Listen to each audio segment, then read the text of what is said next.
নমস্কাৰ প্ৰিয় দৰ্শক, আজিৰ প্ৰাইম শ্ব'লৈ সকলোকে স্বাগতম জনাইছোঁ। মই পাৰ্থ বৰা। কোভিডৰ পৰিস্থিতি যি ভয়াৱহ ৰূপ ধাৰণ কৰিলে, তাৰ ফলত যিসকল ভুক্তভোগী, তাৰ ভিতৰত সৰ্বাধিক ভুক্তভোগী হৈছে আমাৰ শিশুসকল, কিশোৰসকল বা কিশোৰীসকল।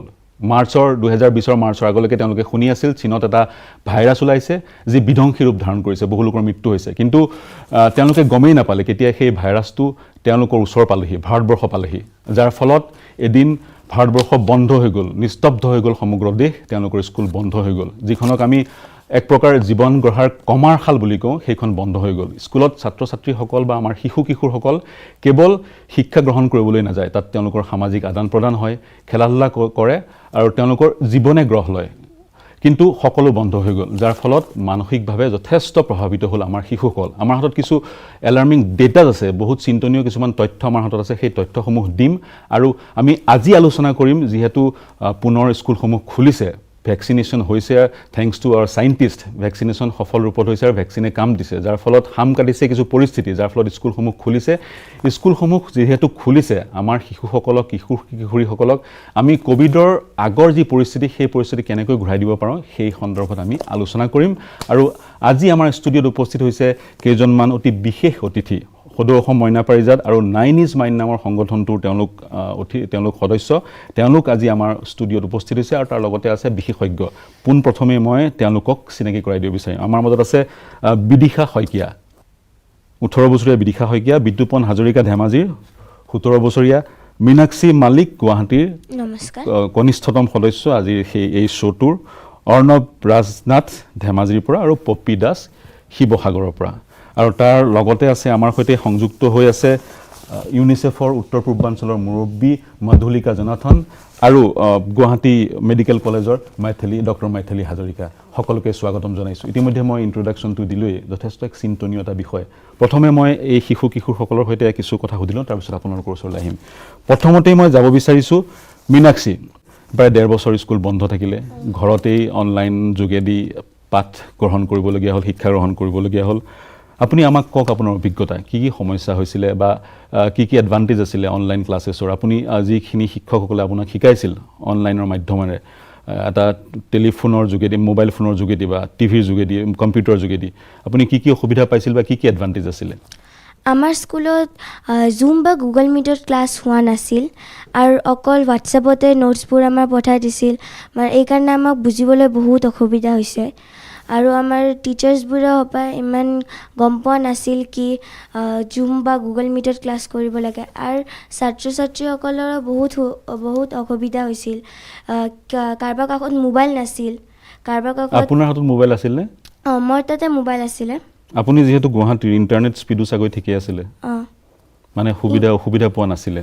নাই, কেতিয়াবা হৈছিল নেটৱৰ্কৰ প্ৰব্লেম, কিন্তু ইমান হোৱা নাছিলে। মই অলপমান ভালদৰে ক্লাছ কৰিব পাৰিছিলোঁ। কিন্তু কেতিয়াবা আকৌ মোৰ দেউতা ঘৰতে আছিল, কিন্তু কেতিয়াবা যদি বাহিৰত ওলাব লাগে তেতিয়া মোবাইলটো লৈ যায়, তেতিয়া মই ক্লাছবোৰ মিছ কৰিছিলোঁ। আচ্ছা, আপোনাৰ কাৰণে পৃথককৈ মোবাইল ফোন নাছিলে, ঘৰত এটাই মোবাইল আছিলে বা দেউতাৰ মোবাইলটোৰ যোগেদি আপুনি পাঠ গ্ৰহণ কৰিব লাগিছিল। দৰ্শক, এইটো এটা বৰ ডাঙৰ সমস্যা। অসমৰ বিভিন্ন অঞ্চলত বা দেশৰ বিভিন্ন অঞ্চলত ছাত্ৰ ছাত্ৰীয়ে সমস্যা ফেচ কৰিছে। মোৰ হাততে ডেটা আছে, মই এটা টোকা প্ৰস্তুত কৰিছিলোঁ। এই ডেটাটো অসমৰ দেই। অসমত 44% ছাত্ৰ ছাত্ৰীৰ হাতত কিন্তু ডিজিটেল ডিভাইচ নাছিলে, তেওঁলোকৰ হাতত কম্পিউটাৰ নাছিলে, তেওঁলোকৰ হাতত মোবাইল ফোন নাছিলে। এই সমস্যাটো মীনাক্ষীয়ে ইতিমধ্যে সেই সমস্যাটোৰ কথা জনাইছে। গতিকে যিহেতু 44% হৈছে 31 লক্ষ ছাত্ৰ ছাত্ৰী, অসমত 90 লক্ষ ছাত্ৰ ছাত্ৰী চাগৈ থাকিব, তাৰ 31 লাখৰ হাততে ডিজিটেল ডিভাইচ নাছিলে।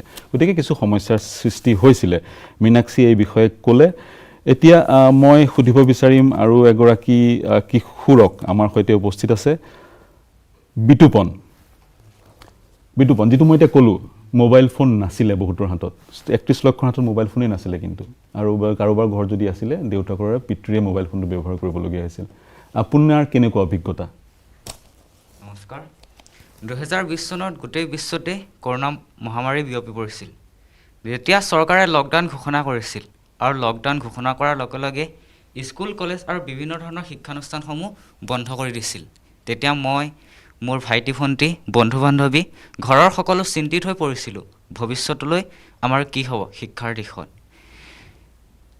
তাৰপিছত চৰকাৰে অনলাইন শিক্ষা আৰম্ভ কৰিলে সেই অনলাইন শিক্ষাৰ যোগেদি বহুতো অসুবিধাৰ সন্মুখীন হৈছিলোঁ আমাৰ ঘৰত মাত্ৰ এটাহে স্মাৰ্টফোন আছিল দেউতাৰ আৰ্থিক দুৰ্বলতাৰ বাবে এটা স্মাৰ্টফোন কিনি দিব পৰা নাছিল যেটো সময়ত মোৰ অনলাইন শিক্ষা হৈছিল সেই সময়ত ভণ্টিৰ অনলাইন শিক্ষা হৈছিল যাৰ ফলত ভণ্টিয়ে অনলাইন শিক্ষা সুবিধা গ্ৰহণ কৰিব পৰা নাছিল আমাৰ ঘৰখন এখন ভিতৰকাত আছিল তাত নেটৱৰ্কৰ বহুতো অসুবিধাৰ সন্মুখীন হৈছিলোঁ কেতিয়াবা মোৰ নেটৱৰ্কৰ অভাৱতো অনলাইন ক্লাছ কৰিবলৈ অসমৰ্থ হৈছিলোঁ মোৰ কেইজনমান বন্ধু ট্ৰিংকুল বিশ্ব তেওঁলোকৰ ঘৰখন আৰ্থিকভাৱে দৰিদ্ৰ আছিল তেওঁলোকৰ মাক দেউতাকে এটা স্মাৰ্টফোন কিনি দিব পৰা নাছিল যাৰ ফলত তেওঁলোকে শিক্ষা গ্ৰহণ কৰিব নোৱাৰত তেওঁলোকে শিক্ষাৰ দিশত পিছ পৰি গৈছিল মোৰ এজন বন্ধু তেওঁ কমলোচন তেওঁৰ নামটো কমলোচন আছিল তেওঁলোকৰ ঘৰত নেটৱৰ্ক নাপাইছিল আৰু তেওঁ পথাৰত গৈ অকলশৰীয়াকৈ তেওঁ অনলাইন শিক্ষা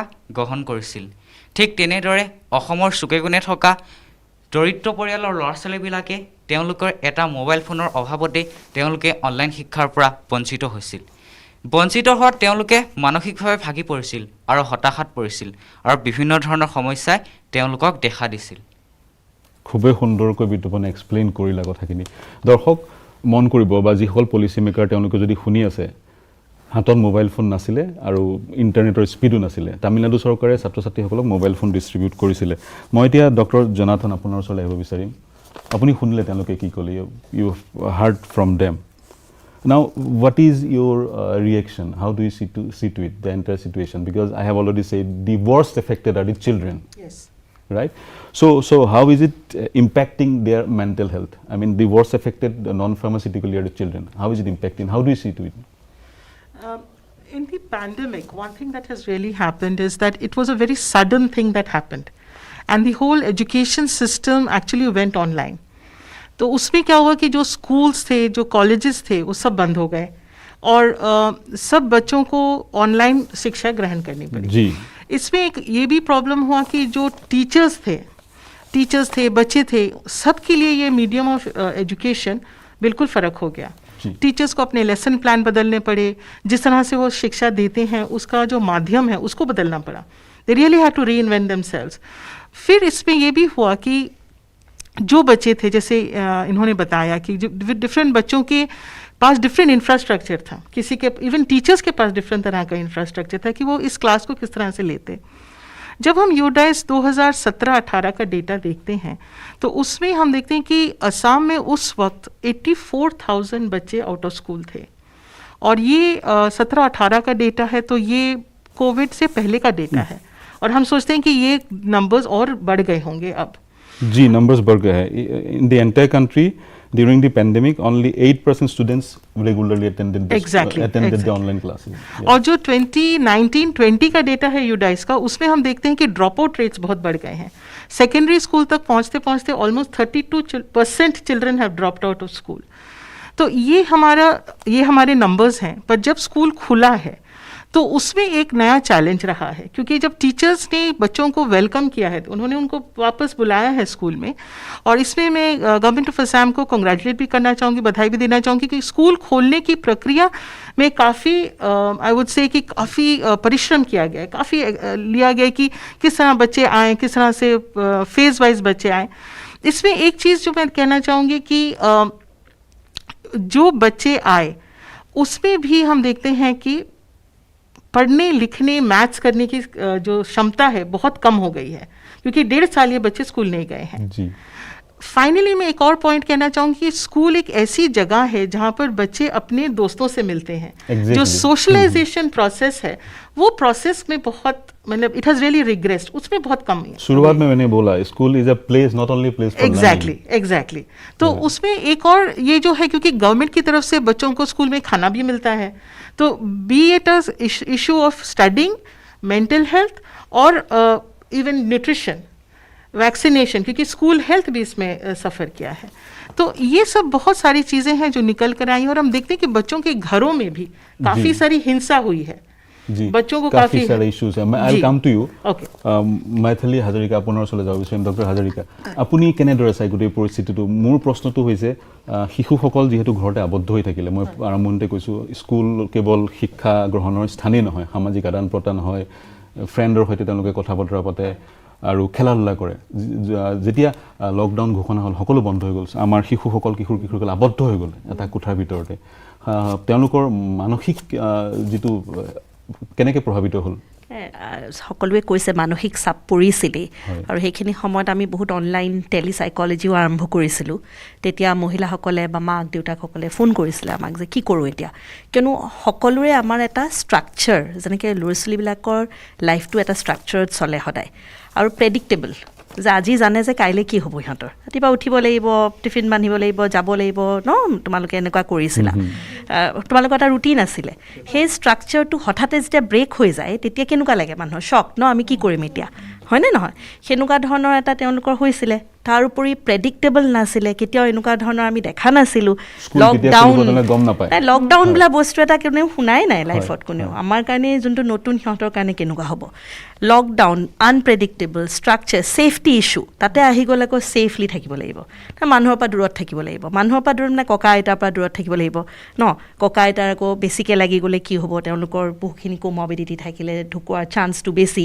সেইকাৰণে যোনটো আমাৰ এটা ভয়, শংকা, এইবিলাকৰ কাৰণে বহুতৰে প্ৰব্লেম হৈছিলে সেইখিনি সময়ত। কিন্তু ল'ৰা ছোৱালী আৰু এটা ডাঙৰ কথা আছে, সিহঁতি ৰেজিলিয়েঞ্চটো খুব ভাল, সিহঁতৰ capacity to bounce back in adversity নে ডাঙৰতকৈ শিশুসকলৰ আকৌ ৰেজিলিয়েঞ্চ কেপাচিটিটো খুব ভাল। সেইকাৰণে তেওঁলোকে পটককৈ ডিষ্ট্ৰেক্ট কৰি পেলাই নতুন কিছুমান এক্টিভিটিজ আৰম্ভ কৰি দিয়াও দেখিছিলোঁ। বহুত ল'ৰা ছোৱালীয়ে নতুন নতুন বস্তু শিকা আৰম্ভ কৰিলে, নহয় জানো? আৰু কেতিয়াবা হয়তো বা এনেকুৱা ধৰণৰ ক্ৰাফ্ট ৱৰ্ক কৰা আৰম্ভ কৰিলে ঘৰত, বা বহু সময় পালে মাক দেউতাকৰ লগত। সেইকাৰণে নতুনকৈ ৰিইউনিফিকেশ্যন হৈ গ'ল, মাক দেউতাকক এনে টাইমে নাপায়। সেইকাৰণে সেইটো কাৰণেও কিছুমান এডভান্টেজেছ হ'ল, ৰাইট? আৰু হয়তো বা এনেকুৱা ধৰণৰ নতুন way of living in a digital media, যোনটো আমাৰ কাৰণে খুব আৱশ্যকো আছিলে, কিয়নো আমি ৱৰ্ল্ডখন ওৱান হৈ গ'লোঁ আমি চবেই। তো ক'ৰবাত যদি আমেৰিকাত বা ক'ৰবাত যদি কিবা এটা লেকচাৰ হৈছে, তোমালোকে ইয়াতে বহি পেলাইও শিকিব পাৰা হ'লা। সেইকাৰণে এডভান্টেজেছ ডিছএডভান্টেজেছ গোটেইখিনি আমি দেখিছিলোঁ। কিন্তু যেতিয়া পটককৈ আমাৰ ছ'চিয়েল, ইম'চনেল, আমি হেল্থ মানে বস্তুটো কি, হেল্থ মানে ডেফিনেশ্যনটো কোনোবাই জানানে তোমালোকে? অকল শাৰীৰিক নহয়, মানসিক ন, আৰু ছ'চিয়েল ডেভেলপমেণ্ট লাগে, ৰাইট? তে ছ'চিয়েল আৰু মেণ্টেল ডেভেলপমেণ্টৰ হেল্থৰ ওপৰত এটা প্ৰভাৱ পৰিলে, ৰাইট? আমাৰ যিখিনি বস্তু আমি ডেভেলপমেণ্ট হ'ব লাগে, এটা আমি যোনটো কওঁ অল ৰাউণ্ড ডেভেলপমেণ্ট, মানে কি ফিজিকেল, ছ'চিয়েল, ইম'চনেল, স্পিৰিচুৱেল, যেতিয়া হেল্থৰ ওপৰত খুব বেয়াকৈ এটা ইম্পেক্ট পৰিলে। সেইকাৰণে হেল্থৰ ওপৰত যেতিয়া ইম্পেক্ট পৰিব, তেতিয়া ষ্টাডিজৰ ওপৰত ইম্পেক্ট পৰিবই, কিয়নো অবেচিটি বাঢ়ি গ'ল, মানুহবিলাকে দৌৰা, বাহিৰত যেনেকৈ খেলা ধূলা তোমালোকৰ বন্ধ হৈ গ'ল, তেতিয়া কি হৈ গ'ল, মানুহবোৰ শকত হৈ গ'ল, এটা জেগাতে বহি থাকে, লেথাৰ্জি ফিল কৰিলে, লাইফষ্টাইলটো চেঞ্জ হৈ গ'ল। সেইকাৰণে টোপনিত এটা ডাঙৰ এটা প্ৰভাৱ পৰিলে। Behavioural change, doctor Hazarika, behavioural change কি কি আহে? বহুত আহিছিলে, বহুতখিনি আহিছিলে। ল'ৰা ছোৱালীবিলাক খুব বেছি ইৰিটেশ্যন হৈ গ'ল, খিংখিঙীয়া, এংজাইটি হৈ গ'ল, আৰু ইৰিটেশ্যন মানে ফ্ৰাষ্ট্ৰেশ্যনটো টলাৰেট কৰাৰ কেপাচিটিটো চবৰে নাথাকে, হয়নে নহয়? ল'ৰা ছোৱালীবিলাকে এটা আবদ্ধতাত কোনো থাকিব নিবিচাৰে। So' I think it was an overall disbalance of the whole equilibrium, and it was very difficult to again resettle in a new way of life. Arnab, যেতিয়া তোমালোকে ক্লাছৰুমত শিক্ষা গ্ৰহণ কৰিছিলা, তেতিয়া এখন ব্লেকবোৰ্ড আছিলে, সকলো বিষয় অকল লেকচাৰ দিয়ে বুজাব পৰা নাযায়, মেথমেটিক্সো বা অন্যান্য বিষয়সমূহ ব্লেকবোৰ্ডৰ প্ৰয়োজন। মোক টেকনিকেল কথাবোৰ কোৱা, কি ধৰণে এজন শিক্ষকে তোমাক সেই মোবাইল ফোনটোৰ যোগেদি শিক্ষা প্ৰদান কৰিছিলে? এইখিনিতে প্ৰথমতে মই মোৰ শিক্ষাগুৰুসকলক ধন্যবাদ জনাব বিচাৰিম, কাৰণ যিহেতু মহামাৰীৰ সময়, গতিকে সকলো মানুহে আবদ্ধ হৈ পৰিছিলে, তথাপিও নিজৰ ল'ৰা ছোৱালীখিনিক নিজৰ ল'ৰা ছোৱালী বুলি ভাবি শিক্ষা প্ৰদান কৰিবৰ বাবে অহৰহ লাগি আছিলে তেওঁলোকে। আৰু আপুনি যিহেতু টেকনিকেল কথাখিনিৰ বিষয়ে সুধিছে, কেনেদৰে কৰা হৈছে, গতিকে ব্লেকবোৰ্ডৰ এটা মানে বিকল্প হিচাপে প্ৰথমতে আহিব ডিজিটেল ডিভাইচৰ ক্ষেত্ৰত হোৱাইট বৰ্ড। প্ৰথমতে আমাক হোৱাইট বৰ্ড ব্যৱহাৰ কৰিছিলে বিভিন্ন ছাবজেক্টৰ ক্ষেত্ৰত। হোৱাইট বৰ্ড এপ্লিকেশ্যনটো ব্যৱহাৰ কৰিছিল শিক্ষকসকল, তেওঁলোকে ভালকৈ সেই হোৱাইট বৰ্ড এপ্লিকেশ্যনটো ব্যৱহাৰ কৰিব পাৰিছিল নে, বা তেওঁলোককো প্ৰশিক্ষণৰ প্ৰয়োজন বুলি তুমি ভাবা নেকি? মই মোৰ নিজৰ অভিজ্ঞতাৰ পৰা ক'বলৈ গ'লে, আমাৰ বিদ্যালয়ত যিসকল শিক্ষক আছে তেওঁলোকৰ মোবাইলৰ জৰিয়তে কৰিছিলে বেছিভাগে, আৰু তেওঁলোকক আজিকালি মোবাইলত কিছুমান পেন টাইপৰ কিছুমান এটা বস্তু এটা ডিভাইচ পায়, যাৰ জৰিয়তে লিখিব পাৰি ধুনীয়াকৈ, কিন্তু বেছিভাগৰে নাছিলে। গতিকে তেওঁলোকে হোৱাইট বৰ্ডত লিখোঁতে কিছুমান কথা লিখোঁতে কষ্ট অনুভৱ কৰিছিলে। আচলতে আমিও কষ্ট পাইছিলোঁ বুজি পোৱাত যে কি লিখিছে, 10 বাৰ সুধিবলগীয়া হৈছিল এটা বস্তু যিটো বৰ্ডত লিখিলে আমি এবাৰতে দেখি বুজি পাওঁ সেইটো কথা আমি 10 বাৰ সুধিবলগীয়া হৈছিল যে কি লিখিছে কিছু কাৰিকৰী সমস্যাৰ সৃষ্টি হ'ল তোমাৰ ঘৰ ধেমাজি নহয় জানো গতিকে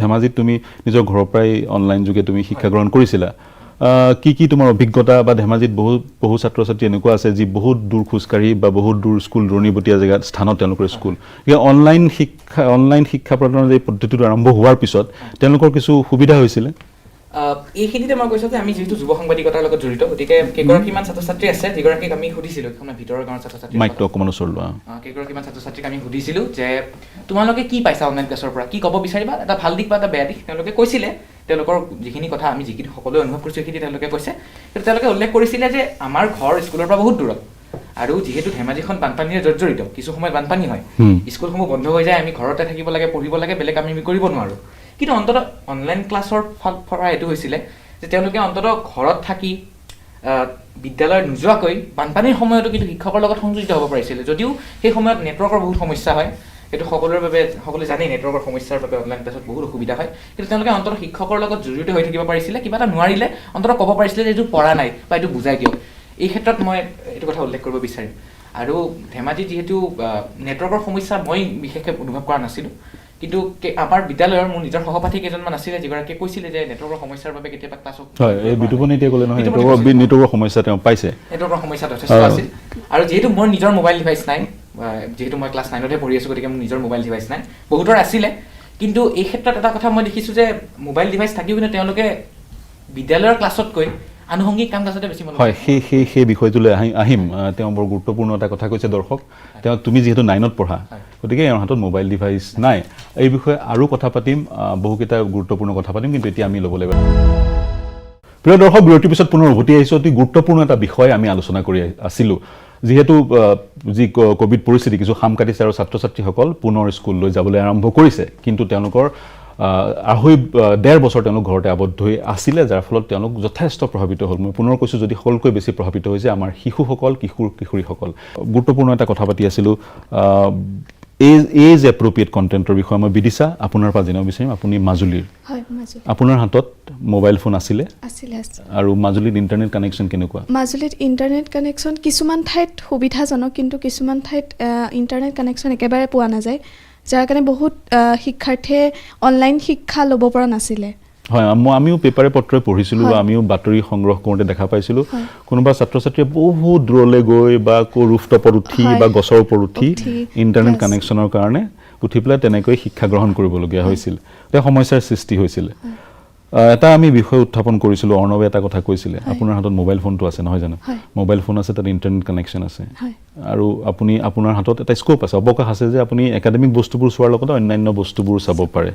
সেই যিহেতু আপুনি অন্যান্য বস্তুবোৰ চাব পাৰে বা যেতিয়া চাইছিলে আপুনি ডিষ্ট্ৰেক্ট হৈছিল নেকি বা সেইবোৰে কেনেকৈ আপোনাক প্ৰভাৱিত কৰিছিল আচলতে শিক্ষক আমি সকলোৱে জানো যে শিক্ষক শিক্ষাৰ্থী আৰু তেওঁলোকৰ মাজৰ যিটো সম্পৰ্ক সেই সম্পৰ্কটোৱে শিক্ষাতন্ত্ৰটো গঢ় লৈ উঠে আৰু এই শিক্ষাতন্ত্ৰটো সঠিকভাৱে চলিবলৈ শিক্ষক আৰু শিক্ষাৰ্থী সম্পৰ্কটো সঠিকভাৱে চলিব লাগিব আৰু তেওঁলোক মুখামুখি হোৱাটো অতি প্ৰয়োজন কিন্তু মহামাৰীৰ কাৰণে আমি ঘৰতে আবদ্ধ হৈ পৰিলোঁ লগতে আমাৰ শিক্ষক শিক্ষাৰ্থীৰ পৰা আমাৰ যি সম্পৰ্ক সেই সম্পৰ্কটো পৰোক্ষ সম্পৰ্কলৈ পৰিৱৰ্তন হ'ল ময়ো যিহেতু এগৰাকী শিক্ষাৰ্থী আছিলোঁ ময়ো অনলাইন শিক্ষা গ্ৰহণ কৰিছিলোঁ সেই সময়ত ময়ো কিছুমান পৰিস্থিতিৰ সন্মুখীন হৈছিলোঁ আৰু মই সেইখিনি ক'ব বিচাৰিছোঁ যে যেতিয়া আমি অনলাইন ক্লাছ কৰোঁ আমাৰ অভিভাৱকসকলে আমাৰ মোবাইল ফোনটোৰ সৈতে আমাক সেইকণ সময় অকলশৰে এৰি দিয়ে আৰু সেই সময়ত বহু শিক্ষাৰ্থীয়ে কি কৰিছিল যে ক্লাছ নকৰি পেলাই বেলেগ সামাজিক মাধ্যম যেনে ফেচবুক ইনষ্টাগ্ৰাম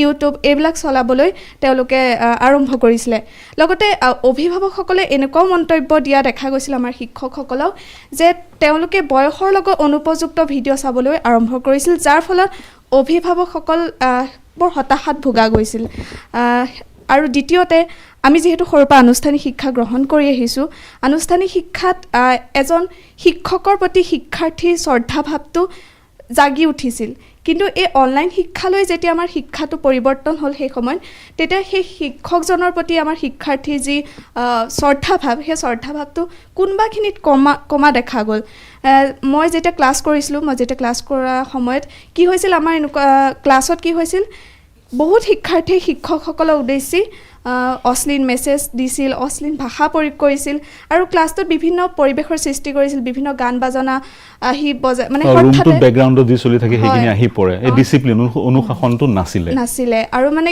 কিছুমান শিক্ষাৰ্থীয়ে কৰোঁ বুলিও কৰিছিলে সেইখিনি।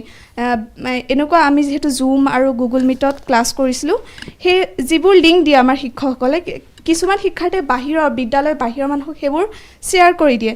শ্বেয়াৰ কৰাৰ ফলত সেইসমূহ মানুহ আহিও আমাৰ ক্লাছটোত বিভিন্ন পৰিৱেশৰ সৃষ্টি কৰিছে, যাৰ ফলত আমাৰ বহুত অসুবিধাৰ সন্মুখীন হৈ পৰিছে। হয়, বহু ক্ষেত্ৰত দেখা যায় বহু মানুহৰ, বিশেষকৈ গ্ৰামাঞ্চলত চহৰ অঞ্চলতো এটাই ৰুম, এটাই কোঠা, এটা কোঠাতে 2-3জন সন্তান বা পিতৃ যদি বা কামলৈ যায় বা ক'ভিডৰ সময়তো ঘৰতে আছিল, সকলো এটা স্থানতে তেওঁলোক থাকিব লাগে, তাত অসুবিধাৰ সৃষ্টি হৈছিল। আপুনি এইমাত্ৰ এটা কথা কৈছিলে, ছাত্ৰ ছাত্ৰীসকল ঘৰতে আবদ্ধ হৈ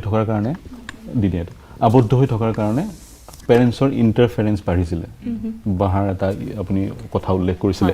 তেওঁ ক'লে পেৰেণ্টছৰ ইণ্টাৰফেৰেঞ্চ পেৰেণ্টিং নথকাৰ কাৰণে ইউটিউব, ইনষ্টাগ্ৰামত বা অন্যান্য সেই মাধ্যমসমূহত কিছু কণ্টেণ্ট তেওঁলোকে চাব ধৰিলে, যিয়ে তেওঁলোকক মূল যিটো বিষয়, শিক্ষাৰ বিদ্যাধনিক বিষয়টোৰ পৰা তেওঁলোকক আঁতৰাই নিছিল কিছু পৰিমাণে। আপুনি কি ক'ব বিচাৰিব? দুটা কনফ্লিক্টিং। এইটো পেৰেণ্টিঙৰ ওপৰত ডিপেণ্ড কৰে। কিছুসকল পেৰেণ্ট হয়তো বা এৰি দিছিলে, একেবাৰে নাজানে আৰু বিশ্বাস কৰে, ল'ৰা ছোৱালীৰ ওপৰত অতি বিশ্বাস আছে যে একো নকৰিব, তেওঁলোকে পঢ়া শুনাই কৰিব। কিন্তু সেই ল'ৰা ছোৱালীবোৰ, আৰু এটা কথা, ল'ৰা ছোৱালীবিলাকৰ কিছুমানৰ আকৌ বেলেগ ধৰণৰ কিছুমান ADHD বোলা এটা বেমাৰ আছে, attention deficit hyper activity disorder আছে। সৰু ল'ৰা ছোৱালীবিলাকৰ চঞ্চল, এটা জেগাত বহি থাকিব নোৱাৰে, ইটো সিটো কৰি থাকিব লাগে। সেই মানসিক যোনটো ৰোগ বা মানসিক কিছুমান কথাৰ কাৰণেও এনেকুৱা ধৰণৰ কাম কৰে কিছুসকল ল'ৰা ছোৱালীয়ে, যে এটা জেগাত বহু সময় বহি পেলাই স্ক্ৰীণ চাই থাকিব নোৱাৰে। ধৈৰ্যটো কম আৰু খুব বেছি চকুৰ ওপৰতো বা মূৰৰ ওপৰত প্ৰভাৱ পৰে, কাৰণে ইমান বেছি স্ক্ৰীণ টাইম আমি আচলতে এলাউৱে নকৰিছিলোঁ। আগতে যেতিয়া আমি মনোৰোগ বিশেষজ্ঞসকলে আমি কি কৈছিলোঁ যে কমটি সময় চাব লাগিব টিভি চালেও আমি টাইম বান্ধি দিছিলোঁ। আজিকালি সেইটো বান্ধি দিবও নোৱাৰা হৈ গ'লোঁ। সেইকাৰণে এণ্টাৰটেইনমেণ্ট লাগে কেতিয়াবা ল'ৰা ছোৱালীবিলাকক, মাজতে ব্ৰেক লাগে। সেইবিলাক বস্তু এটা আহে, মই ল'ৰা ছোৱালীবিলাকক দুখ দিব খোজা নাই, কিন্তু এট দ্য ছেইম টাইম মনিটৰিংটো ইজ ভেৰি ইম্পৰ্টেণ্ট। মনিটৰিংটো at the age of till 18 to 20 years মাক দেউতাকে, অভিভাৱকসকলে জানিব লাগে যে কি কৰি আছে। সেইকাৰণে এনেকুৱা এটা স্পেচত মোবাইল বা এইবিলাক ব্যৱহাৰ কৰিব দিব লাগে, যোনটো কমন স্পেচ অকলে ৰুম এটাৰ ভিতৰত যেতিয়া এৰি দিয়া হৈ যায় নহয়, আৰু তাৰ ওপৰত মনিটৰিংটো নাথাকে, তেতিয়া এইটো যোৱাটো স্বাভাৱিকতে নৰ্মেল চিনাৰিঅ' বুলিয়ে ভাবা যায়। আমি অলপমান ডিষ্ট্ৰেকশ্যন হৈয়ে যাওঁ। কিন্তু এটা কথা খুব গুৰুত্বপূৰ্ণ, তোমালোকে যোনটো কৈছা, এজ ইনএপ্ৰপ্ৰিয়েট বস্তুবোৰ চোৱাৰ যোনটো সেইটো এটা পলিচি মেকিঙতো আহি যায়, আমি কেনেকৈ সেইবিলাক বন্ধ কৰিব পাৰোঁ চেনেলবিলাক। আৰু কিছুমান হয়তো বা ৰুলছ এণ্ড ৰেগুলেশ্যনছো আছে স্কুলছবিলাকৰ, যে ভিডিঅ'টো অন কৰি ৰাখিব লাগে। যোনবিলাক ভিডিঅ'ত অন কৰি নাৰাখে, সেই ল'ৰা ছোৱালীবিলাকক ডিলিট কৰি দিয়ে সেই গ্ৰুপৰ পৰা, so' that they should not do something else. এনেকুৱা ধৰণৰ কিছুমান ডিচিপ্লিনৰ কাৰণে সেইটো ইম্পৰ্টেণ্ট। আৰু তাই যোনটো কৈছে যে বেলেগ মানুহ সোমাই গৈছে, সেইটো কিন্তু কৰ্তৃপক্ষ হিচাপে মানে স্কুল অথৰিটিয়ে সেইবিলাকক ডিলিট কৰিব লাগিব, বন্ধ কৰি দিব লাগিব। তেওঁলোক যদি থাকে, it should have not been allowed. কিছুমান এনেকুৱা ধৰণৰ হ'ব পাৰে এনমেলিজ, সেইটো এটা বেলেগ ধৰণৰ কথা, ডিচিপ্লিন। কিন্তু এটা ডেফিনেট, মই যোনটো প্ৰথমতে কৈছোঁ, ষ্ট্ৰাকচাৰ ইজ ভেৰি ইম্পৰ্টেণ্ট। আৰু ষ্ট্ৰাকচাৰটো অনলাইন হওক অফলাইন হওক, ইন এভৰি চাইল্ডছ লাইফ দেৰ শ্বুড বি আ প্ৰিছক্ৰাইব ৰুটিন, প্ৰিছক্ৰাইব ষ্ট্ৰাকচাৰৰ বাহিৰত কিছুমান কাম হ'লেই এনেকুৱা ধৰণৰ কিছুমান অসুখ বা। কিন্তু তেওঁলোকৰ এটা সময় আছিলে নহয় জানো, তোমালোকে এটা পাৰ্টিকুলাৰ সময়ত ৰাতিপুৱা 9 বজাত অন কৰিব লাগে জুম চুম, তেনেধৰণৰ ব্যৱস্থা আছেনে নাই? কোনে ক'বা আছে? কি কোৱাচোন, কি ব্যৱস্থা আছিলে আমাৰ ক্লাছসমূহ? কিবা সময় আছিলে নে? আমাক কলেজৰ পৰা অৰ্থাৎ স্কুলৰ পৰা এখন ৰুটিন দি দিছিলে যে ইমান টাইমৰ পৰা ইমান টাইমলৈকে ক্লাছসমূহ হ'ব। কিন্তু বহুত স্কুলত তেনেকুৱা কোনো চিডিউল নাছিলে, অৰ্থাৎ ৰুটিন নাছিলে। কৈ দিয়ে যে আমুক আজি ৰাতি 9টা বজাৰ পৰা ক্লাছ হ'ব, বা আজি কাইলৈ ৰাতিপুৱাহে ক্লাছটো কৰিব পাৰিম। তেনেকুৱাত কিছুমান শিক্ষাৰ্থীয়ে তেনেকুৱাত অসুবিধাত পৰিবলগীয়া হৈছিল, কাৰণ মাক দেউতাক সদায়তো কিছুমানৰ ঘৰত এটা ফোন থাকে, যাৰ ফলত দেউতাক সমস্যাটো গম পালোঁ, অনুশাসনৰ প্ৰয়োজন। মই পপিক একেবাৰে একো শুনা নাই। পপি মাইকটো লোৱা, কোৱাচোন। পপিৰ ঘৰ শিৱসাগৰত। এতিয়া কি ধৰণৰ অভিজ্ঞতা অনলাইন ক্লাছত, কেনেকুৱা অভিজ্ঞতা, কি সমস্যাৰ সৃষ্টি হৈছিলে? হয়, যিহেতু সমস্যাৰ যথেষ্ট সৃষ্টি হৈছে, সকলোৱে যিহেতু কৈছে যে নেটৱৰ্ক প্ৰব্লেম হওক বা অন্য মোবাইলসমূহ আছিলে নে শিৱসাগৰ আপুনি যি স্থানৰ পৰা আহিছে ইণ্টাৰনেট আছিলে নেটৱৰ্ক প্ৰব্লেম আছিলে, কিন্তু শিৱসাগৰত কিছুমান ভিতৰুৱা গাঁও আছে নাই য'ত। আৰু আপোনাৰ হাতত নাই। আছিল নে ডিজিটেল ডিভাইচ মোবাইল বা মোৰ হাতত সেই সময়ত নাছিল, কিন্তু দেউতাৰ হাতত এটাই ফোন আছিল। আৰু যিহেতু তেওঁ কোৱাৰ দৰে, বিতুপনে কোৱাৰ দৰে মোৰো ঘৰত দুজনী ভণ্টি আছে, গতিকে তেওঁলোকৰো বিদ্যালয় ক্লাছসমূহ হয়। গতিকে এটা মোবাইলত 3-4টা গ্ৰুপত বেলেগ বেলেগ স্কুলৰ ইনফৰ্মেশ্যনবোৰ আহে, ফোন আহে। মোৰ ক্লাছ থাকে, তাইৰো ক্লাছ থাকে, আৰু তাইৰো হোমৱৰ্কছবোৰ কৰিব লাগে। গতিকে বৰ বেয়া এটা পৰিস্থিতি আমি মানে সন্মুখীন যিটো হৈছিলোঁ। সমস্যা আপুনি সন্মুখীন হৈছিলে সেই সমস্যাটো পিতৃ মাতৃক বা আপোনাৰ শিক্ষকসকলক অৱগত কৰিছিলে নে, জনাইছিলে নে যে মোৰ এইটো সমস্যা হৈছে, হয়, সেই বা সময়ত তেওঁলোক অৱগত আছিলে? তেওঁলোকে জানেই চাগে যে এটাই মোবাইল ফোন। হয় হয় হয়, তেতিয়া তেওঁলোকে বিশেষ আচলতে কৰিব পৰা একো নাছিল, যিহেতু আমাৰ হাততে সকলো আছিল। গতিকে তোমালোকে পঢ়া, কিবা এটা যোগাৰ কৰা, তেনেকুৱা ধৰণৰ। আৰু লগতে এটা আটাইতকৈ ডাঙৰ যিটো সমস্যাৰ সৃষ্টি হৈছিলোঁ, আচলতে এইটো শৈক্ষিক পৰিৱেশৰ অভাৱ খুব অনুভৱ কৰিছিলোঁ, বিশেষকৈ মই। কাৰণ যিহেতু সৰু সৰু দুজনী ভণ্টি, মই আনকালেও পঢ়াৰ সময়ত আচলতে তেওঁলোক যেতিয়া শুব, মই ৰাতি শোৱাৰ পিছতে পঢ়ালৈ ৰৈ থাকোঁ আচলতে। গতিকে আৰু যিহেতু আমি সামাজিক মানুহ, গতিকে আমাৰ ঘৰটো বিশেষ 2-3টা ৰুমৰ ঘৰ, তাতে আলহীও আহে। আৰু ক্লাছসমূহ যিহেতু অনুশাসনৰ অভাৱৰ কাৰণে ক্লাছসমূহ আমাৰ 9টাৰ পৰা 12টালৈ বা 9টাৰ পৰা 3টালৈকে ক্লাছ নাথাকে। মোৰ ক্লাছটোতো কোনোবা এটা ৰাতিপুৱা থাকিব, আৰু বোলে আজি 12টা বজাত ক্লাছ আছে, আমাক 11টা বজাত জনাই দিয়ে, বা তাৰ আধা ঘণ্টাৰ আগত জনায়। সেয়া কেনেকৈ জনাইছিল? হোৱাটছআপ গ্ৰুপ সেই এটা কৰি? হোৱাটছআপ গ্ৰুপত মেছেজ এটা দি দিয়ে যে মই তোমালোকক 12টা বজাত ক্লাছ ল'ম। তেনেকৈ জনালে এটা অসুবিধা হয়, কাৰণ আমি নাজানো যে এতিয়া ক্লাছ ল'ব বুলি। তাৰ আগতে আমি ওলাই মেলি যাওঁ বিভিন্ন কামত, বা দেউতাই মোবাইলটো লৈ গুচি যায় কামলৈ। তেনেকুৱা সময়ত আচলতে সেই ক্লাছসমূহ কৰিবলৈ খুব অসুবিধাৰ সৃষ্টি হৈছিল। আৰু আমি শিক্ষাৰ অনুষ্ঠান এটাত যেতিয়া আনুষ্ঠানিকতা ৰক্ষা কৰি আমি শিক্ষকৰ লগত যোগাযোগ কৰি যেতিয়া আমি এটা শৈক্ষিক পৰিৱেশ থাকে তাত, য'ত মানে শিক্ষা আচলতে পঢ়িবলৈ খুব মন নগ'লেও সেই শিক্ষকজনৰ আচলতে ব্যৱহাৰৰ তেওঁলোকে যেনেকৈ শিক্ষা দান কৰে, সেইখিনি আমাৰ এটা আহি যায় যে মানে ধাউতি এটা আহি যায় শিক্ষা গ্ৰহণ কৰিবলৈ। কিন্তু ঘৰত এনেকুৱা অৱস্থা হয়, পৰিৱেশ নাথাকিলে আচলতে সঠিক শিক্ষা গ্ৰহণ কৰিব পৰা নাযায়। আৰু সেই সময়ত আচলতে অনলাইন শিক্ষাসমূহত এটেণ্ডেঞ্চটোৰ কাৰণে শিক্ষাটো আমাৰ প্ৰয়োজন নাই। আমাৰ শিক্ষা সেই দীৰ্ঘজীৱী শিক্ষাটোহে আমাক দৰকাৰ। স্বাভাৱিক কথা। স্কুলত কিছুমান অনুশাসন থাকে, এটেণ্ডেঞ্চ মেণ্ডেটৰী হয়। মই পুনৰ এটা বিৰতি ল'ব লাগিব। বিৰতিৰ পিছত পুনৰ আমি আলোচনা আগবঢ়াই লৈ যাম। প্ৰিয় দৰ্শক, বিৰতিৰ পিছত পুনৰ স্বাগতম জনাইছোঁ। আজি এটা অতি সংবেদনশীল বিষয় আলোচনা কৰি আছোঁ। স্কুল খুলিলে, ছাত্ৰ ছাত্ৰীসকল পুনৰ স্কুললৈ যাবলৈ লৈছে, কিন্তু তেওঁলোকৰ প্ৰায় 1.5 বছৰৰ যি একাডেমিক ইয়েৰ, সেই ইয়েৰত তেওঁলোকে ঘৰৰ ভিতৰতে আবদ্ধ হৈ থাকিল, আৰু বহু সমস্যাৰ তেওঁলোক সন্মুখীন হ'ল। আৰু তেওঁলোকৰ যি মানসিক স্থিতি, সেই স্থিতিটো প্ৰভাৱ পৰিলে। মই ডক্টৰ জনাথন আপোনাৰ পৰা জানিব বিচাৰিম, you heard them out. Yes. They face hell lot of problems. So now what steps UNICEF is intending to take to give them a better milieu when they will go to school?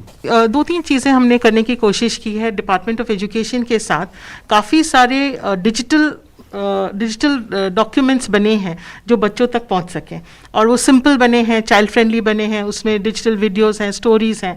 तो उसको और हमने curriculum के साथ जोड़कर पर बहुत lighter mode में उसको बच्चों तक पहुंचाने की कोशिश की है। दूसरा है कि जो हमारे सा बागान हैं, जो हमारे शिवसागर, डिब्रूगढ़, तिनसुकिया में चाय बागान है, वहाँ पर हमने एक्चुअली 20,000 बच्चों तक एक्चुअली रिटन मटेरियल पहुँचाया है, वर्कशीट्स पहुँचाई हैं, ताकि Okay. बच्चे अपने घर में रहकर इस पर काम करके, और यंग रिपोर्टर्स ने उसमें सपोर्ट किया है कि वहाँ पर जाकर प्री एजुकेटर्स के साथ काम करें। दूसरा तरह है कि बच्चों के साथ काम करने के साथ पेरेंट्स के साथ भी काम करने की ज़रूरत है। पेरेंट्स जो आपके कम्युनिटी लीडर्स हैं, उनके साथ भी काम करने की ज़रूरत है। टीचर्स यस, टीचर्स का तो ट्रेनिंग हुआ है। Teachers they have also been trained to use the online portals, पर क्योंकि बच्चे घर पे थे और हमने अभी पेरेंट्स की बात की, तो पेरेंट्स को भी सपोर्ट की ज़रूरत है कि बच्चों को किस तरह से सपोर्ट किया जाए, किस तरह से होम में मॉनिटरिंग की जाए।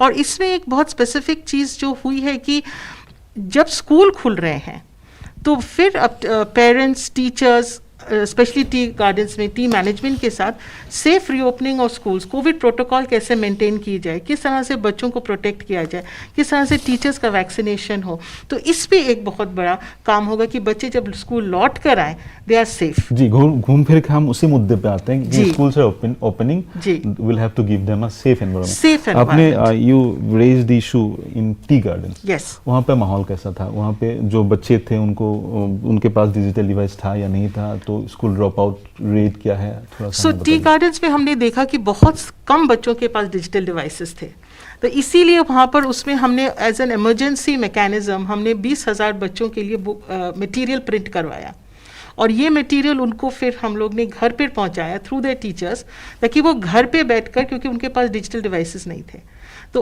ताकि वो घर पे बैठकर एक्चुअली वर्कशीट्स कर सकें।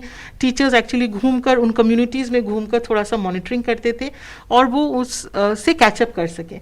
तो हम देख रहे थे कि स्पेशली जैसे कि अभी अर्नब ने धीमाजी की बात की, जहाँ पर फ्लड प्रोन है, जहाँ पर नेटवर्क नहीं है, वहाँ पर एक ब्लेंडेड स्ट्रैटेजी की ज़रूरत है, जहाँ हम बस डिजिटल ऑनलाइन कर देते हैं तो हर बच्चा उसको एक्सेस नहीं कर पाता है। हमें एक फ्लेक्सिबल ब्लेंडेड अप्रोच लेने की ज़रूरत है कि जहाँ पर फ्लड है तो वो बच्चा डिजिटल तो नहीं ले पाया, तो वहाँ पर हमने चाइल्ड फ्रेंडली स्पेसेस के थ्रू वहाँ पर जो रिलीफ कैंप्स हैं वहाँ पर भी मटेरियल पहुँचाया कि बच्चे वहाँ पर अपनी पढ़ाई से जुड़े रहें।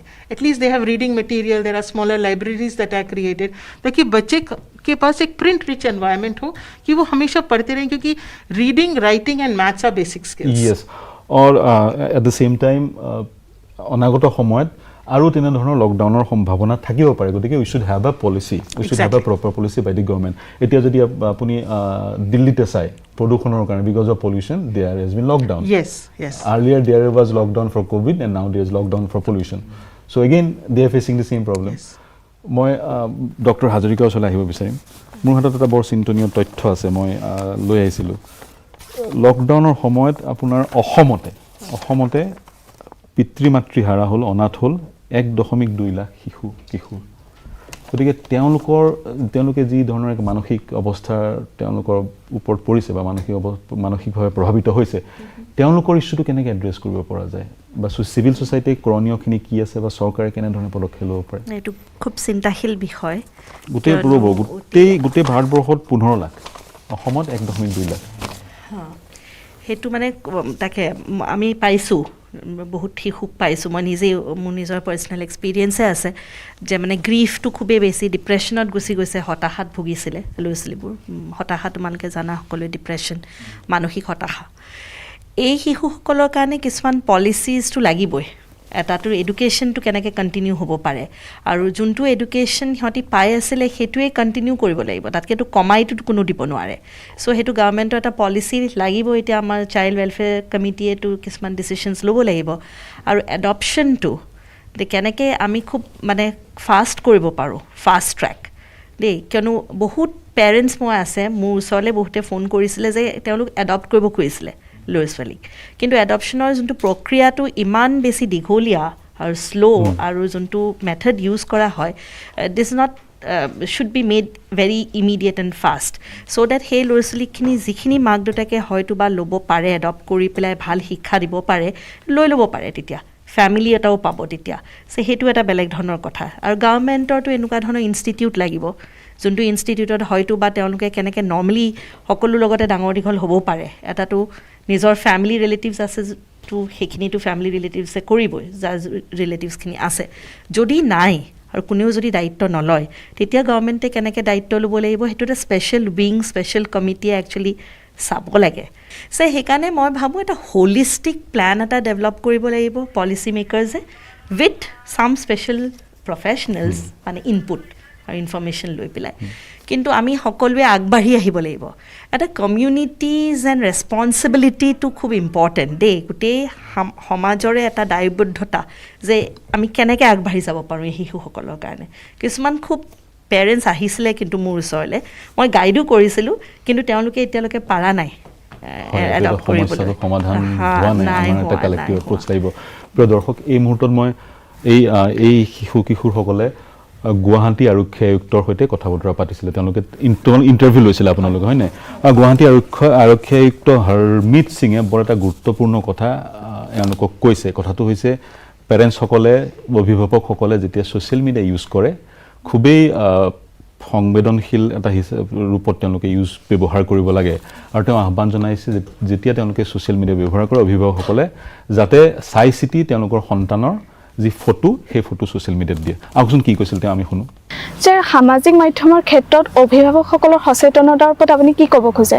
আজিকালিতো ইণ্টাৰনেটৰ চবে ইণ্টাৰনেটত চব কৰে আপুনি বস্তু ইণ্টাৰনেটত কিনে আপুনি বন্ধুৰ লগত ইণ্টাৰনেটত কথা পাতে আপোনাৰ কিবা ভাল হ'লে ইণ্টাৰনেটত জনায় কিবা বেয়া হ'লে ছ'চিয়েল মিডিয়াত কৈ দিয়ে ঘৰত কিবা প্ৰব্লেম হ'লে মানুহ নিজৰ কথাটো ইণ্টাৰনেটত কৈ দিয়ে এইটো এটা মিডিয়াম অফ কমিউনিকেশ্যন আহি গৈছে নতুন এইটো নতুন কমিউনিকেশ্যন চবে কৰি আছে আৰু কেইবাৰ কি হয় যে মাতা পিতা আংকল কোনোবা মাহী কোনোবাই নিজৰ পোৱালীক বা নিজৰ চাইল্ডক লৈ পেলাই যিটো হেপিনেছ আছে যিটো সুখী মন আছে ইটো দুনিয়াক দেখাবলৈ সব বস্তু ইণ্টাৰনেটত বা ছ'চিয়েল মিডিয়াত উঠাই দিয়ে কিন্তু চাইল্ডৰ প্ৰাইভেচি পাহৰি যায় আৰু চাইল্ডৰ বেছি ইনফৰমেশ্যনটো ইণ্টাৰনেটত দিলে কালি চাইল্ডক দিগদাৰি হ'ব পাৰে চাইবাৰ বুলিং হ'ব পাৰে ষ্টকিং হ'ব পাৰে আইডেণ্টিটি থেফ্ট হ'ব পাৰে অনলাইন গ্ৰুমিং হ'ব পাৰে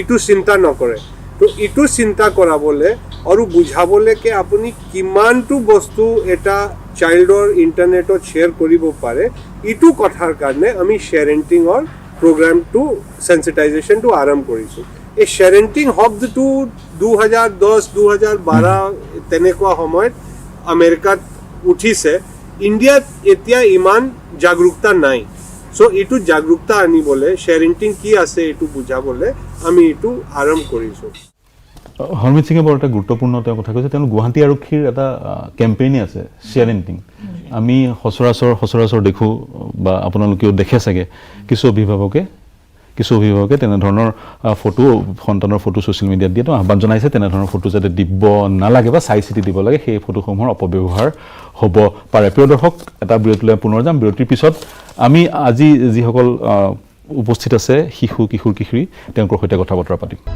প্ৰিয় দৰ্শক বিৰতিৰ পিছত পুনৰ উভতি আহিছোঁ এটা সংবেদনশীল বিষয়ৰ ওপৰত আমি কথা বতৰা পাতি আছিলোঁ স্কুল খুলিছে ছাত্ৰ ছাত্ৰীসকল স্কুললৈ যাবলৈ আৰম্ভ কৰিছে কোভিডৰ পৰিস্থিতি কিছু হাম কাটিছে কিন্তু সেই ছাত্ৰ ছাত্ৰীসকলক আমি শীঘ্ৰে দিব লাগিব সেই পৰিস্থিতি যি পৰিস্থিতি বাহাল আছিলে কোভিড মহামাৰী আৰম্ভ হোৱাৰ আগতে সেই জীৱন গঢ়াৰ কমাৰ্শলসমূহ বন্ধ হৈ পৰিছিলে তেওঁলোক প্ৰভাৱিত হৈছিল সবতকৈ বেছি তেওঁলোকে প্ৰভাৱিত হৈছিল এই খণ্ডটোত আমি কেৱল আপোনালোকৰ সৈতে কথা পাতিম মোৰ খুব বেছি স্পেচিফিক প্ৰশ্ন নাই সকলো প্ৰশ্ন সুধিলোৱে আৰু কি ক'ব বিচাৰিব এই যিহেতু আপোনালোকে স্কুললৈ যাব আৰম্ভ কৰিছে গতিকে স্কুলত মোৰ বোধেৰে যি ধৰণৰ পৰিস্থিতি 2020 চনৰ মাৰ্চৰ আগত আছিলে সেই ধৰণৰ পৰিস্থিতি ঘূৰি আহিছেনে আচলতে সম্পূৰ্ণৰূপে এতিয়াও ঘূৰি অহা নাই পৰিৱেশটো যিহেতু আমাৰ দৈনন্দিনভাৱে ক্লাছসমূহ এতিয়াও আৰম্ভ হোৱা নাই অল্টাৰনেট ডেজ হিচাপে এদিন এৰি এদিন তেনেকৈ এটেণ্ডেন্সো 50% তেনেকুৱা হৈ আছে আচলতে আৰু চাবলৈ গ'লে সেই সময় আচলতে লাগিব অকণমান সময় লাগিব আচলতে সেই সম্পূৰ্ণ পৰিৱেশ ঘূৰি আহিবলৈ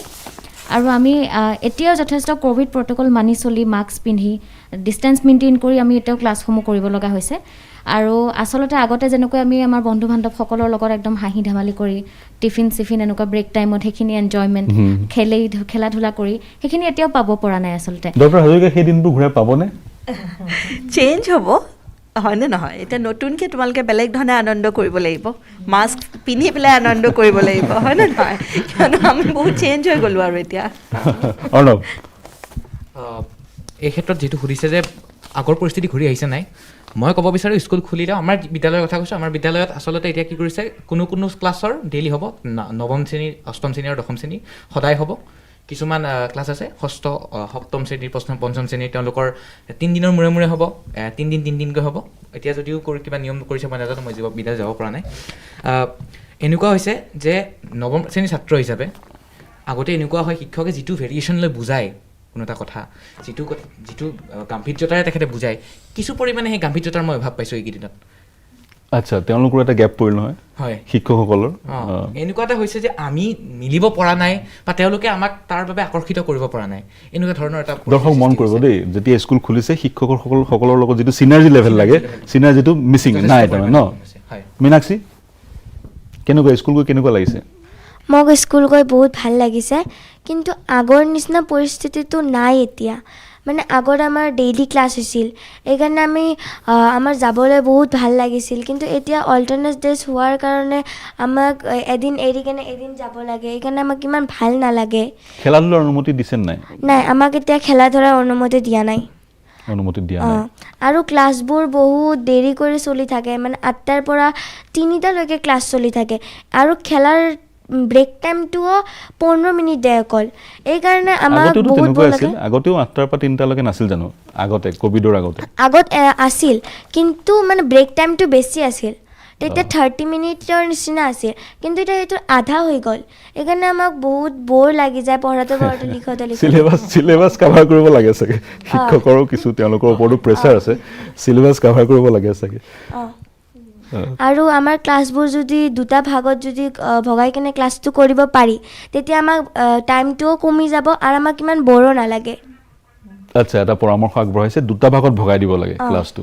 সেকশন এ সেকশন বি কৰি দিব লাগে নাই মানে ক্লাছবোৰ মানে আজি মই এটা উদাহৰণ দিলোঁ কি ক্লাছ 1 টো আজি ৰাতিপুৱা 8টাৰ পৰা 11:30লৈকে আহিলে আৰু আকৌ দুপৰীয়া 12টাৰ পৰা 3টালৈকে ক্লাছ 5-4 আহিলে এনেকৈ কৰি যদি দুটা ক্লাছ এনেকৈ কৰি ভগাই ল'ব পাৰি তেতিয়া টাইমটো কমি যাব আৰু আমাক ইমান বৰো নালাগিব মীনাক্ষীৰ এই যি পৰামৰ্শ এই পৰামৰ্শটোক কৰ্তৃপক্ষই গুৰুত্ব সহকাৰে ল'বলৈ আহ্বান জনালোঁ বিতুপন কেনেকুৱা লাগিছে স্কুল গৈ বহুত দিনৰ মূৰত স্কুল খোলাৰ বাবে বহুতো ভাল লাগিছে স্কুললৈ গৈ আমি একগোট হৈ থাকিব পৰা নাই আৰু আগৰ নিচিনাকৈ আমাৰ আনন্দ উপভোগ কৰিব পৰা নাই আগতে আমি সকলোৱে একেলগে খেলিব পাৰিছিলোঁ এতিয়া ক'ভিডৰ সময়ত খেলিব পৰা নাই সকলো আমাৰ বন্ধু বান্ধৱে এতিয়া মাস্ক পৰিধান কৰে আৰু তেওঁলোকে সামাজিক দূৰত্ব বজাই ৰাখে সেয়ে তেওঁলোকৰ মাজত আমাৰ ইমান আনন্দ উপভোগ কৰিব পৰা নাই আৰু স্কুললৈ আমাৰ কলেজলৈ যোৱাৰ আগতে আমাৰ টেম্পাৰেচাৰ চেক কৰে গেটতে সেইবোৰ আৰু সকলোৱে তেওঁলোকে চেনিটাইজাৰ ব্যৱহাৰ কৰে এইবোৰ ব্যৱহাৰ কৰিছে আমাৰ কৰোনাৰ পৰা বাচি থাকিবলৈ আমি এইবোৰ সকলোৱে ব্যৱহাৰ কৰিব লাগে যাৰ ফলত আমি কৰোনা ভাইৰাছৰ পৰা বাচি থাকিব পাৰিম আৰু আগলৈ আমাৰ স্কুল কলেজবোৰ খুলি যাওক এয়া মই বিচাৰোঁ মোৰ কথাটো হৈছে মই সুধিব বিচাৰিছোঁ কেনেকুৱা সেইখিনিতো বাৰু মানিবই লাগিব হয় নহয় কেনেকুৱা লাগিছে স্কুললৈ গৈ মই কাক তোমাক সুধিবলৈ থাকিল হয় মোৰ বিদ্যালয়লৈ গৈ আচলতে মোৰ অনুভৱ ভালো হৈছে আৰু বেয়াও হৈছে মই ভাল কিয় লাগিছে কাৰণ যেহেতু কৰোনা মহামাৰীৰ কাৰণে সকলো বন্ধ হৈ গ'ল আমি ঘৰৰ ভিতৰতে আবদ্ধ হৈ থাকিলোঁ আৰু আমি সমনীয়াখিনিক লগ পোৱা নাছিলোঁ আমাৰ শিক্ষকসকলৰ লগত মুখামুখি হ'ব পৰা নাছিলোঁ সেইকাৰণে আকৌ পুনৰ বিদ্যালয়লৈ ঘূৰি আহি মোৰ সমনীয়াখিনিক লগ পাইছোঁ ছাৰসকলক লগ পাইছোঁ খুব ভাল লাগিছে কিন্তু বেয়া কিয় লাগিছে আগতে আমি কি হৈছিলে আমাৰ সমনীয়াৰ লগত আমি হাঁহি ধেমালি আমি মানে এতিয়া সেই পৰিৱেশ নাই সকলোৱে মাস্ক পিন্ধি থাকে আৰু খেলা ধূলাৰ যিটো অনুমতি দিয়া নাই আচলতে খেলা ধূলা যেতিয়া শিশুসকলে খেলা ধূলা কৰি থাকে বা আনন্দ কৰি থাকে তেতিয়া বিদ্যালয়খনৰ পৰিৱেশটোৱে মানে এক সুন্দৰ লাগে মানে কিন্তু এতিয়া সেই সুন্দৰ মানে পৰিৱেশটো নাই এটা এটা এটা চৰকাৰৰ এইটো কথা গুৰুত্ব দিব লাগে এওঁলোকে যি কথা কৈছে ৰাস পাতিব পাৰে বিহু পাতিব পাৰে পূজা পাতিব পাৰে সকলো পাতিব পাৰে কিন্তু শিশুসকলক খেলা ধূলাৰ পৰা তেওঁলোকক বঞ্চিত কৰা হৈছে তথাপিও মই লগতে ক'ম কিন্তু আমি ছেফ হৈ থকা মাস্ক পিন্ধা বা সামাজিক দূৰত্ব বজাই ৰখাটো গুৰুত্বপূৰ্ণ সেইটো গুৰুত্বপূৰ্ণ গতিকে তাৰ মাজতে এটা সমাধান সূত্ৰ চৰকাৰে উলিয়াব বুলি আমি আশা ৰাখিছোঁ আৰু কি ক'ব বিচাৰিছিলা সেই ক্ষেত্ৰত আচলতে এতিয়া আমাৰ যিটো পৰিৱেশ ঘূৰাই পোৱাৰ ক্ষেত্ৰত আমাৰ অভিভাৱক বা শিক্ষক শিক্ষয়িত্ৰী আৰু আমাৰো দায়িত্ব আছে কাৰণ আমি এই যিবোৰ আমাক নিয়ম দিছে সেই নিয়মখিনি যদি আমি এতিয়া ভালদৰে মানি থাকোঁ তেতিয়া হয়তো সেই পৰিৱেশটো আকৌ আমি ঘূৰাই পাবলৈ মানে পাম খুবেই ভাল কথা হয় সেই ক্ষেত্ৰত আমাৰ সকলোৰে পূৰ্ণ সহযোগিতা লাগিব বুলি মই মোৰ ফালৰ খুবেই পৰা ভাল কথা পূৰ্ণ সহযোগিতা লাগিব মই আপোনালোকৰ ওচৰলৈ আহিব বিচাৰিম again the same question kids are going back to school so my question is how to give them the environment which was there before the pandemic what should we do as a society अच्छा इसमें मुझे यही कहना था कि बच्चों को वो एनवायरनमेंट वो ढूंढ रहे हैं तो उसमें आई थिंक दोनों तरफ से हमें सपोर्ट करने की ज़रूरत है एक है बच्चों को सही रीडिंग मटेरियल क्योंकि ये ब्लेंडेड है एक दिन जाते हैं एक दिन नहीं जाते हैं तो वो किस तरह से उसको कोप करेंगे कि एक दिन याद करते हैं दूसरे दिन मान लो उसको भूल जा रहे हैं दूसरा है कि पेरेंटल सपोर्ट कैसा होना चाहिए टीचर्स का क्या सपोर्ट होना चाहिए तो इसमें टीचर्स पेरेंट्स कम्युनिटी इन सब का बहुत मतलब बहुत इम्पॉर्टेंट रोल है क्योंकि जब तक हम उनको नहीं समझेंगे जैसे कि अब कोई है जो एक दिन आया दूसरे दिन आया होमवर्क नहीं करके लाए तो टीचर्स मान लीजिए और थोड़े स्ट्रिक्ट हो जाएंगे जो डिसिप्लिन की हम बात करते हैं पर इसमें काइंडनेस की ज़रूरत है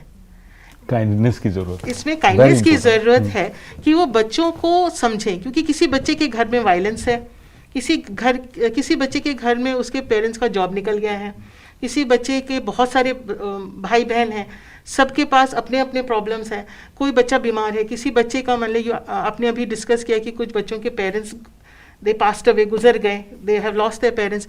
तो इसमें एक काइंडनेस और जो एक कंपैशन का जो बात आती है, अब वो भी एक हम लोग को बहुत स्पेसिफिकली हम लोग को ध्यान रखना होगा कि जो हम परफॉर्मेंस बच्चों की मेजर करते हैं, जो डॉक्टर मैथिली ने भी कहा कि इसको हम एज अ कम्युनिटी हम लोग को एक दूसरे को अपलिफ्ट करने की ज़रूरत है। तो करिकुलम अपनी जगह है, काइंडनेस अपनी जगह है, परफॉर्मेंस अपनी जगह है, और इन सब के साथ एक हम लोग को मिलकर चलना होगा। Then only we will be successful as a team. Yes right. Doctor Hazarika, মানসিক স্বাস্থ্যৰ বিষয়ে জনাটো শিক্ষক, অভিভাৱক, কেয়াৰ গিভাৰসকল, শিক্ষকসকল, অভিভাৱকসকল, ছাত্ৰ ছাত্ৰী সকলোৰ কাৰণে প্ৰয়োজন।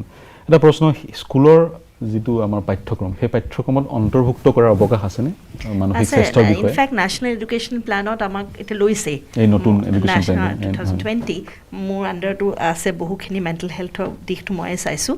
তাতে আমি সৰুৰে পৰা কেনেকুৱা ধৰণৰ মৰেল এডুকেশ্যনৰ পৰা আদি কৰি লাইফ স্কিলছ এডুকেশ্যনৰ পৰা মেণ্টেল হেল্থ ইছ্যুজ আইডেণ্টিফাই কোনটো মেণ্টেল হেল্থ প্ৰব্লেম, কোনটো নহয়, এইবিলাকৰ ওপৰত অলৰেডি ডিছকাশ্যন হৈছে আৰু সোমোৱা হৈছে পাঠ্যক্ৰমত। ছেকেণ্ড কথা, মই কিছুমান কথা ক'ব কৈছোঁ যে ইণ্টেলিজেঞ্চৰ ডেফিনেশ্যনটো হৈছে think rationally, act purposefully and deal effectively with the environment, embrace চেঞ্জটো তোমালোকে এম্ব্ৰেছ কৰিব শিকিব লাগিব আজিৰ দিনত একচেপ্ট কৰিব শিকিব লাগিব, পজিটিভ হ'ব লাগিব, ইতিবাচক জানো তোমালোকে এতিয়া কি কৰিব লাগিব এভৰিথিং হেজ চেঞ্জড। এই চেঞ্জটোক আমি কেনেকৈ আঁকোৱালি লৈ আগবাঢ়ি যাওঁ, কিন্তু পাষ্ট আৰু প্ৰেজেণ্ট কৰি থাকিলে সদায় দুখত থাকিবা যে আগতে পাষ্টত এনেকুৱা আছিলে, এতিয়া নহয় জানো? প্ৰেজেণ্টত থাকিব শিকিব লাগিব, that is called mindfulness. Okay, mindful হ'ব লাগিব যে what we are doing right now, let us enjoy. Okay, আৰু এতিয়া গ্ৰেটিটিউড ডায়েৰী আমি কওঁ, গ্ৰেটিটিউড ডায়েৰী এখন সকলোৱে লিখিবা, what you should be happy for in life, or you should be having that kind of a gratitude towards God the Almighty যে এইখিনি বস্তু আমি সক্ষম হৈ পেলাই আগবাঢ়ি আহিলোঁ, ক'ভিডক আমি অভাৰকাম কৰি আছোঁ, হয়নে নহয়? আৰু এইটোতো হিষ্ট্ৰী এইটোতো কেতিয়াও আগতে এনেকুৱা পোৱা নাই। সেইকাৰণে এই শিশুসকল তোমালোক সদায় মই ভাবোঁ যে ৰেজিলিয়েঞ্চ তোমালোকৰ বিল্ড আপ হ'বয়ে, কিয়নো এনেকুৱা এটা অতিক্ৰম কৰিছা, এইটো কোনো কৰা নাই আগতে। থিংক পজিটিভ, এটা যুঁজ আমি ইউনাইটেডলি সকলোৱে যুঁজি মেলি এইখিনিলৈকে পালোহি। মেডামহঁতে কিমান কষ্ট কৰি আছে, isn't it, in order to give the education. So I think we need to think positively about this. বৰ সুন্দৰ কথা কৈছে ডক্টৰ মাইথিলি, থিংক পজিটিভ, তোমালোকেও শুনিলা। গতিকে পাষ্টৰ কথা ভাবি লাভ নাই, যি আছে আমি প্ৰেজেণ্টত জীয়াই থাকিব লাগিব। প্ৰিয় দৰ্শক, যদিও সময় কম আছিলে এই বিষয়টো আপোনালোকৰ সন্মুখত উত্থাপন কৰিলোঁ। স্কুল পুনৰ খুলিছে, স্কুল খোলাৰ সমান্তৰালকৈ ছাত্ৰ ছাত্ৰীসকলে কিছু সমস্যাৰ সন্মুখীন হৈছে, কাৰণ ক'ভিডৰ আগত যি পৰিস্থিতি আছিলে তেওঁলোক সকলোৱে ক'লে সেই পৰিস্থিতি তেওঁলোকে পোৱা নাই, কিন্তু তাৰ সমান্তৰালকৈ তেওঁলোক সাৱধান হৈ থাকিব লাগিব, ক'ভিড যি প্ৰট'কল তেওঁলোকে মেইনটেইন কৰিব লাগিব। আৰু ইতিমধ্যে ডক্টৰ মাইথিলিয়ে কৈছেই, do not live in the past, embrace the present. সেইটো কথাই ক'ব বিচাৰিম সকলোকে, থিংক পজিটিভ। এটা সময় আহিব সকলো সাধাৰণ হৈ পৰিব, আৰু পূৰ্বৰ দৰে আমি আমাৰ ফ্ৰেণ্ডসকলক সৈতে খেলা ধূলা কৰিব পাৰিম আৰু পঢ়া শুনা কৰিব পাৰিম। ধন্যবাদ।